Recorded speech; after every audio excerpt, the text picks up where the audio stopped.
Oylab, göz aldına alıp şuları Xudoycanım bir indiki gelgenlerimizde alıp gitgeyimiz bala canım. Alıp gitgeyimiz balam. Siz ne diyorsunuz sotak?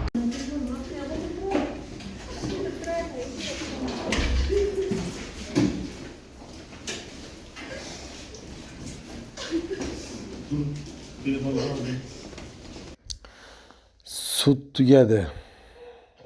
Hukm o'qildi.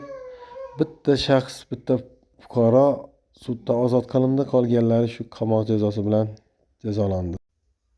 Assalomu alaykum hurmatli kuzatuvchilar. 2026-yil 21-yanvar kunisi Xorazm viloyat sudida Boynazarov Izzat va bir necha fuqarolari sudlari ko'rib hukm o'qildi.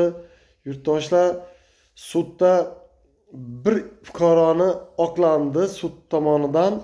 Qolganlarına shu jazo, qamoq jazolari sal o'zgartirgan holatda, ayrimlarniki o'z kuchida qoldirildi. Lekin 6 yil ish qilib qamoq jazosi bilan ko'pchiligi jazo oldilar. Yurtdoshlar, endi viloyat suddan norozi bo'lgan taraflar respublika sudina murojaat qilishlari mumkinligi to'g'risida tushuntirib o'tdilar. Advokatlar orqali maslahatlashib sud qarorlarini olgan holda ne deymiz, ko'pchilik insonlar shu suddan ozod bo'larlar degan umidda kutgan edilar. Lekin afsus, uning bo'lmadi.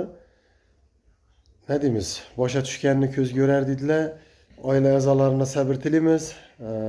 Respublika sudlarına yana hal şey murojaat etseler, bu holatlar ham qo'ldan kelgancha yoritib sizlarga axborot berib boramiz shu to'g'risida.